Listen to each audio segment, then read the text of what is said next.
ప్రజారాజ్యం పార్టీకి జనసేనకు తేడా ఏం చూడాలి? తేడా ఏమన్నా ఉందా? సేమా? ఫ్యాన్స్ ఓటర్లుగా మారుతారా మారరా? 3 సార్లు రుజువైంది మారరు అని. ఫ్యాన్స్ అది ఎన్టీఆర్తోనే కథం అనుకోవాలి. ఎన్టీఆర్ ఫ్యాన్స్ కూడా ఓటేశారు అని అనుకోవడానికి లేదండి. అప్పుడు అలా ఉంది. ఆ వేళ రాజకీయ పరిస్థితి అలా ఉంది. అవసరం ఉంది. ఆ అవసరం ఉంది. ఒక ఖాళీ ఉంది. ఆ ఖాళీని ఎవరొచ్చి పూరిస్తారా అని చూశారు.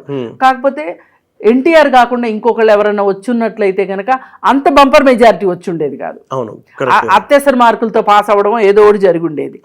ఏది ఏమైనా అప్పుడు ఆ పరిస్థితికి ఎన్టీఆర్ లాంటి దిగ్గజం దిగడం వల్ల అంత విజయం సాధించగలిగారు. సరే, ఇక్కడికి వచ్చేసరికి ఇప్పుడు ప్రజారాజ్యం పార్టీకి మొదటిసారి ఎన్ని సీట్లు అండి వచ్చింది? 18 వచ్చాయి. 18 16 అది కరెక్ట్ గుర్తులేదు. 18 వచ్చాయి ఎమ్మెల్యే సీట్లు. ఆ తర్వాత ఆయన ఆ పార్టీని నడపలేక విలీనం చేశారు. అది తప్పుగా అనుకోవటానికి వీల్లేదు. ఎందుకు అంటే ఆయన ఒక ఉద్దేశంతో పార్టీని మొదలెట్టారు. మొదలెట్టి నడుపుదామని అనుకున్నారు.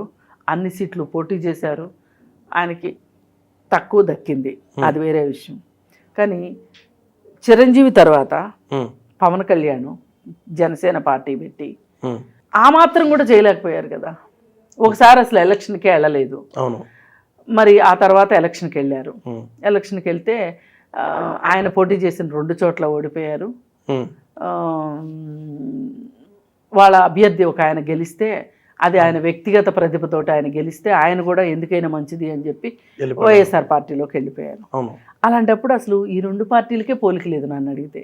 ఇప్పుడు ఏమన్నా గెలిస్తే రేపు టీడీపీలో కలిపే అవకాశం ఉంటుందా? ఇది కూడా అసలు అంత ఇప్పుడు ఎవరైనా విలీనం చేసుకున్నారు అంటే వాళ్ళ వల్ల ఉపయోగం ఉంటేనే కదా విలీనం చేసుకుంటారు. 1 అరా వచ్చిన వాళ్ళని ఎందుకు విలీనం చేసుకుంటారు? ఎప్పుడన్నా అవసరం అయితే చేతులు ఎత్తించుకుంటారు. ఇప్పుడు విలీనం చేసినందుకు గాను చిరంజీవికి కేంద్ర మంత్రి వచ్చింది. మరి తెలుగుదేశం పార్టీలో విలీనం అయితే ఆయనకేం కేంద్ర మంత్రి పదవి వస్తుంది చెప్పండి? రాదు కదా. ఆయన విలీనం చేస్తే ఎవరిలో విలీనం చేస్తాడు? ఆయనకు భావసారూప్యత ఉన్న పార్టీ బీజేపీ పార్టీ. ఆయన రూట్ మ్యాప్ అడిగే పార్టీ బీజేపీ పార్టీ. అదే అదన్నా చేయవచ్చు కదా, విలీనం చేసి ఎంపీ తీసుకోవచ్చు కదా రేపు ఎన్నికల్లో. ఆయన ఓపెన్గా చెప్పలేకపోతున్నాడు బీజేపీ గురించి కూడా. పవన్ కళ్యాణ్ ఆంధ్రప్రదేశ్లో మీరు ఇది గమనించే ఉంటారు. ఆయన ఎప్పుడో ఒకసారి రూట్ మ్యాప్ అవి ఇవి అన్నాడు కానీ ఇప్పుడు ఆ మాటలు కూడా అనట్లా. ఎందుకు అనట్లేదు అంటే ఆ మాట అంటే ఈ రాష్ట్రంలో ఉన్న బీజేపీ పరువు వల్ల, దాని కొన్న పలుకుబడి వల్ల నాకు నష్టం జరుగుతుంది అని గమనించాడు. అందుకని ఆ పేరు పెద్దగా ఎత్తట్లేదు. ఆ పేరు పెద్దగా ఎత్తట్లేదు. ఎప్పుడో ఒకసారి మాట వరుసకు అంటున్నాడు తప్పితే ఇప్పుడు పెద్దగా బీజేపీ భజన చేయట్లేదు. అందుకని ఎంతసేపటికి ఏం ఆలోచిస్తున్నాడు? తెలుగుదేశం పార్టీతోటి కలిసి ఎక్కువ సీట్లు తీసుకుని వాటిలో ఎక్కువ సీట్లు గెలవాలి అనే ఉద్దేశంలో ఉన్నాడు. అందులో నిజాయితీ ఉందా, కుట్ర ఉందనుకోవచ్చా? నిజాయితీ కుట్ర కంటే కూడా నాకు అత్యాశ కనిపిస్తుంది. అంటే ఇప్పుడు తెలుగుదేశం పార్టీకి ఉన్న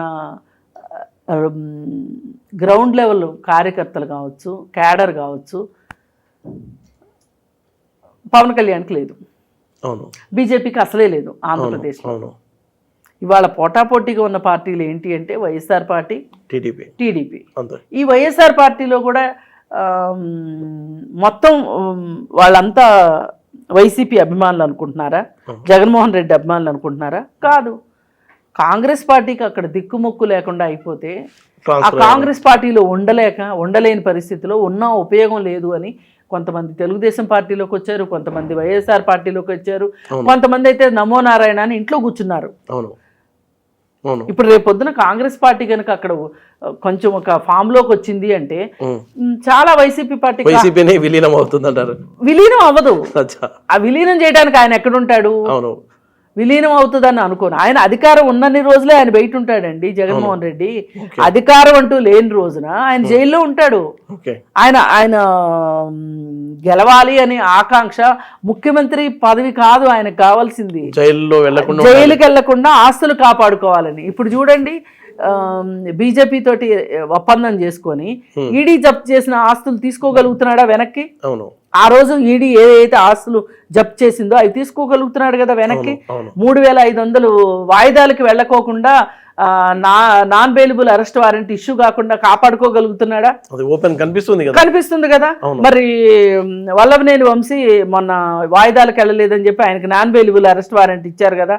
మరి ఇదే non bailable arrest warrant Jaganmohan రెడ్డికి ఎందుకు ఇవ్వరు?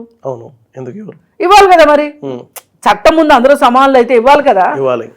మరి చట్టం ముందు కొందరు ఎక్కువ సమానులు కాబట్టే వాళ్ళు హ్యాపీగా బతకగలుగుతున్నారు. ఇప్పుడు బీజేపీ పార్టీకి చేతులు ఎత్తే పరిస్థితి అవసరం పార్లమెంట్లో. ఆ చేతులు ఎత్తడం కోసం ఎంపీలు ఉన్నారు. అవును, రెండు పార్టీలు కూడా భజన చేస్తున్నాయి కదా. 100% టీడీపీ ప్లస్ వైసీపీ. బీజేపీ భజనే కదా. తెలుగుదేశం అంత భజన చేస్తుందని ఎందుకు అనుకుంటారు? అసలు తెలుగుదేశం పార్లమెంట్లో ఎన్నిసార్లు అడగలేదు విభజన హామీల గురించి, రాజధాని గురించి, వీటి గురించి అవసరమైనప్పుడు ఓటు అయితే వేస్తున్నారు కదా. ఇప్పుడు అవసరం ఏం చెప్తారు వాళ్ళు? వాళ్ళ జస్టిఫికేషన్ ఏంటి? రాష్ట్రానికి ఏమన్నా మంచి చేస్తారని అని వాళ్ళు ఏదైనా జస్టిఫికేషన్ ఇచ్చుకోవచ్చు. కానీ ఈయన నాకు ఎక్కువ మంది ఎంపీలు ఇవ్వండి, నేను వాళ్ళ మెడలు ఉంచుతాను అని 22 మంది ఎంపీలు తీసుకున్నాడు కదా. మరి మెడలు వంచలేదు కదా. అది కదా మనం ఎక్కువ మాట్లాడేది. ఇప్పుడు 3 ఎంపీలు ఉన్న వాళ్ళు మాట తప్పినట్టే కదా. కాదండి, 3 ఎంపీలు ఉన్న వాళ్ళకి మనం ఒక గ్రేస్ మార్క్ ఇవ్వచ్చు. వీళ్ళకి బలం చాలలేదు కాబట్టి ఏమి చేయలేకపోయారు అని. మరి 22 మంది ఉన్న వాళ్ళు మీరేమి ఏడ్చారు అని అడుగుతారా? అడగరా ఎవరైనా సరే? ఇది పాయింట్.